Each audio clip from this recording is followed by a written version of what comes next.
Hello everyone. आज हम लोग डिस्कस करने वाले हैं पॉलिटी के इम्पॉर्टेंट 20 क्वेश्चन जो कि आपके एग्जाम के लिए इम्पॉर्टेंट है। तो चलिए हम लोग अपना डिस्कशन स्टार्ट करते हैं। लास्ट का क्वेश्चन का आंसर आपको कमेंट सेक्शन में देना होगा। इंपॉर्टेंट क्वेश्चन है वो, तो वीडियो पूरा देखिएगा जिसमें इंपॉर्टेंट फैक्ट होंगे। फैक्ट भी मैं आपको बताती चलूँगी। तो आज का हमारा पहला क्वेश्चन है, अगर आपको किसी भी क्वेश्चन का आंसर आता है तो कमेंट सेक्शन में आप अटेम्प्ट कर सकते हैं। पहला क्वेश्चन है आज का, भारत विश्व का विशालतम लोकतांत्रिक प्रजातंत्र है, इसकी प्रथम लोकसभा कब आयोजित की गई थी? आपके सामने चार ऑप्शन दे रखा है और यहाँ पे हमारा सही आंसर हो जाएगा ऑप्शन नंबर सी, 13 मई 1952 में। देखिए यहाँ बात की जा रही है लोकसभा की। तो देखिए जो संसद होता है, ठीक है, संसद होता है, इसके बारे में आर्टिकल 79 में बताया गया है, ठीक है। 80 में राज्यसभा के बारे में बताया गया है आर्टिकल में, और 81 में लोकसभा के बारे में बताया गया है, ठीक है।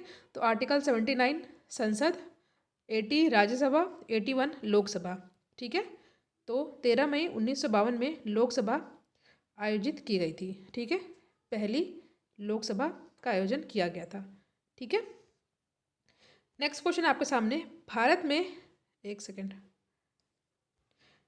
भारत में निम्न में से किस लोकसभा अध्यक्ष का कुल कार्यकाल सर्वाधिक रहा है?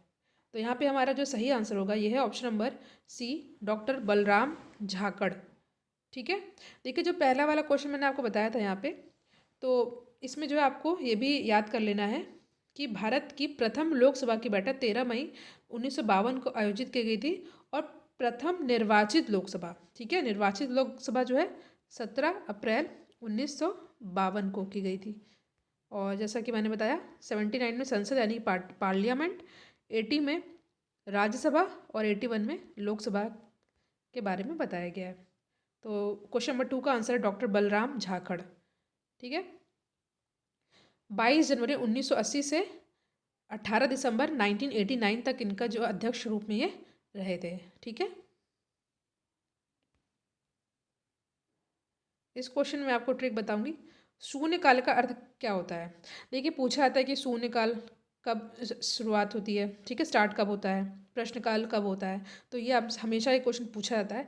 तो फिलहाल जो क्वेश्चन है कि शून्यकाल का अर्थ क्या होता है, तो शून्यकाल का अर्थ क्या होता है, यहाँ पे जब कोई अति महत्वपूर्ण विषय चर्चा के लिए उठाया जाए और सुबह और दोपहर के सत्र के मध्य का अंतराल। तो यहाँ पे ऑप्शन नंबर बी और सी दोनों ही सही हो जाएगा। देखिए जो पहले होता है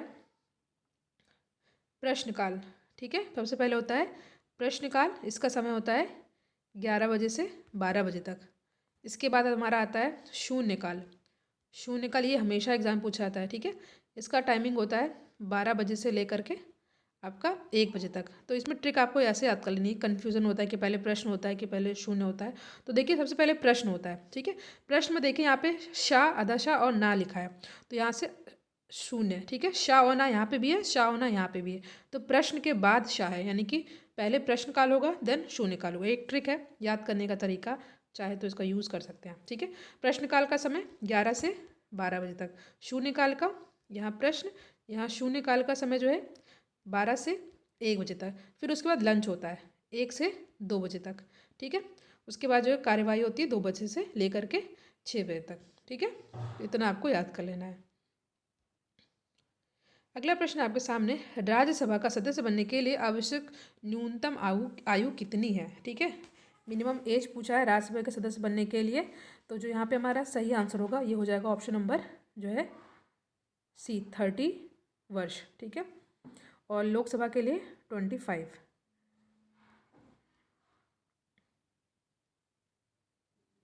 नेक्स्ट क्वेश्चन आपके सामने, लोकसभा चुनाव के लिए उम्मीदवार बनने की न्यूनतम आयु सीमा कितनी है? अभी जस्ट डिस्कस किया मैंने, ठीक है। ये हो जाएगा ऑप्शन नंबर डी, 25 वर्ष, और राज्यसभा की 30 वर्ष। नेक्स्ट है, निम्नलिखित में से कौन कैबिनेट स्तर का होता है, ठीक है। कैबिनेट स्तर का कौन होता है, ये क्वेश्चन कई बार पूछा गया है। चार ऑप्शन आपके सामने दे रखा है, तो यहाँ पे जो सही आंसर हो जाएगा विपक्ष का नेता, ठीक है।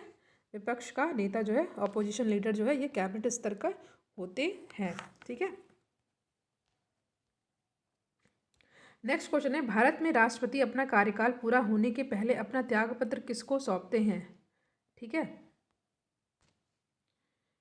तो इस क्वेश्चन का करेक्ट आंसर हो जाएगा उपराष्ट्रपति को। ठीक है, तो राष्ट्रपति जिसके बारे में आर्टिकल जो है 52 में बताया गया है। देखिए आर्टिकल को जो भारत के प्रेसिडेंट हैं, ठीक है, इंडिया के राष्ट्रपति हैं, इनके आर्टिकल जो है 52 से लेकर के 61 तक होता है। ठीक है, 52 में राष्ट्रपति के बारे में बताया गया है और 61 में इम्पीचमेंट यानी महाभियोग के बारे में बताया गया है। महाभियोग क्या होता है? बहुत ही इम्पॉर्टेंट पद को किसी भी इंसान अगर मान लीजिए बहुत ही इम्पॉर्टेंट पद पर है तो उस पद से उसको हटाने का जो प्रोसेस होता है वही होता है इम्पीचमेंट यानी कि महाभियोग। तो देखिए 52 से लेकर के 61 तक के आर्टिकल को याद करने का ट्रिक मैंने एक वीडियो में बताया है। उस वीडियो का लिंक मैंने डिस्क्रिप्शन बॉक्स में लगा रखा है, तो आप उस वीडियो से याद कर लीजिएगा। उसमें जो है भारत के प्रेसिडेंट से रिलेटेड सारे आर्टिकल को लर्न करने की ट्रिक है। ठीक है, तो आर्टिकल 52 में बताया गया है प्रेसिडेंट के बारे में और इनके बनने के लिए 35 ईयर्स की मिनिमम एज रिक्वायरमेंट होती है और ये अपना जो है त्यागपत्र जो है उपराष्ट्रपति को देते हैं और 61 में महाभियोग के बारे में इनके बारे में बताया गया है। ठीक है, नेक्स्ट क्वेश्चन पे हम लोग आते हैं। क्वेश्चन है उपराष्ट्रपति को अपना कार्यकाल समाप्त होने से पूर्व अपने पद से हटाने का अधिकार निम्नलिखित में से किसके पास है? आपके सामने यहाँ पे 4 ऑप्शन दे रखा है। ठीक है, राज्यसभा, उच्चतम न्यायालय, राष्ट्रपति या लोकसभा। तो उपराष्ट्रपति को अपना कार्यकाल समाप्त होने से पहले ही अपने पद से हटाने का अधिकार जो है ये राज्यसभा के पास होता है। ठीक है, राज्यसभा आर्टिकल 80, उच्चतम न्यायालय आर्टिकल 24, राष्ट्रपति आर्टिकल 52, लोकसभा आर्टिकल 81। सभी आपको अच्छे से याद कर लेना है।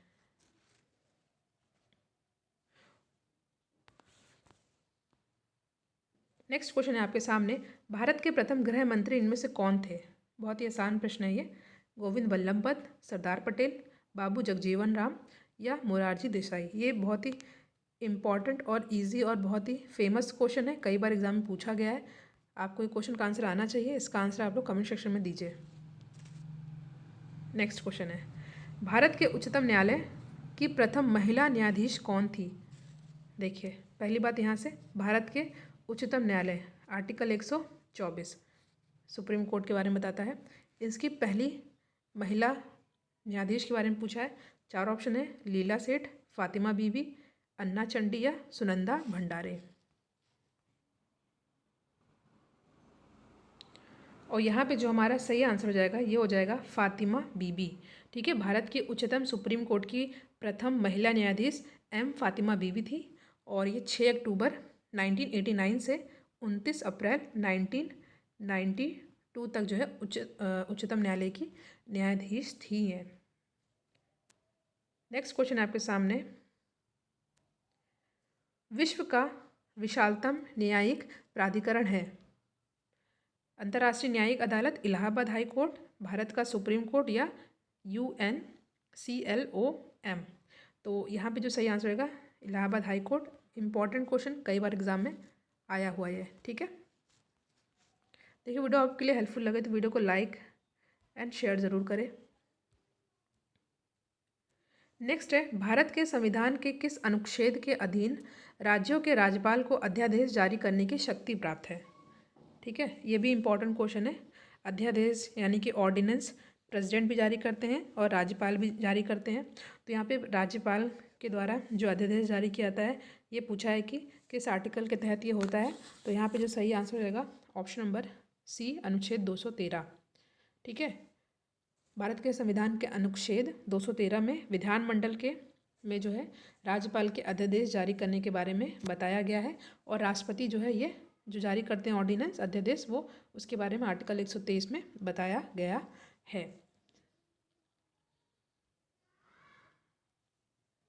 नेक्स्ट है, भारत के संविधान में निम्न में से किसके विरुद्ध अभियोग चलाने का प्रावधान नहीं है? महाभियोग होगा ये। महाभियोग वही जो मैंने बताया, किसी भी इम्पोर्टेंट इंसान अगर वो किसी भी इम्पोर्टेंट पद पर है, ठीक है, जैसे राष्ट्रपति हो गया, ठीक है, कैग हो गया, तो उनको उनके पद से हटाने का जो प्रोसेस होता है वही महाभियोग कहलाता है। राष्ट्रपति के लिए इसके बारे में आर्टिकल 61 में बताया गया है। बट आपसे क्वेश्चन ये पूछा है कि भारत के संविधान में निम्न में से किसके विरुद्ध अभी महाभियोग चलाने का प्रावधान नहीं है? ठीक है, सभी के खिलाफ थोड़ी ना ये हो जाता है, कुछ इंपॉर्टेंट पोस्ट के लिए ये होता है। तो जो यहाँ पे हमारा सही आंसर है ये हो जाएगा राज्य के राज्यपाल। ठीक है, राज्य के राज्यपाल के विरुद्ध ये नहीं चलाया जा सकता है। तो ऑप्शन नंबर बी हो जाएगा यहाँ पे हमारा सही आंसर। ठीक है, 61 में आर्टिकल 61 में प्रेसिडेंट के लिए जो है इम्पीचमेंट का है। और यहाँ पे जो आर्टिकल 124 के 4 में जो है उच्चतम न्यायालय के न्यायाधीशों के विरुद्ध महाभियोग चलाने के प्रावधान का उल्लेख है। ठीक है, देखिए फिर से बता देती हूँ, 124 के पार्ट 4 में। ठीक है, ये किस में है, ये जो है उच्चतम न्यायालय के न्यायाधीशों के विरुद्ध है। और 61 मैंने बताया प्रेसिडेंट। नेक्स्ट क्वेश्चन है आपके सामने, उत्तर प्रदेश के उच्च न्यायालय के मुख्य न्यायाधीश की नियुक्ति कौन कराता है। देखिए यहाँ पे उत्तर प्रदेश दे रखा है, यहाँ पे कोई भी राज्य हो। ठीक है, कोई भी राज्य के उच्च न्यायालय के मुख्य न्यायाधीश की नियुक्ति कौन कराता है। आपके सामने 4 ऑप्शन है, प्रधानमंत्री, भारत का राष्ट्रपति, सर्वोच्च न्यायालय का मुख्य न्यायाधीश या राज्यपाल। तो जो यहाँ पे हमारा सही आंसर है, किसी भी राज्य के उच्च न्यायालय के मुख्य न्यायाधीश की नियुक्ति कौन कराते हैं, ये कराते हैं भारत के राष्ट्रपति, आर्टिकल 52। ठीक है, मिनिमम एज 35 राष्ट्रपति बनने के लिए।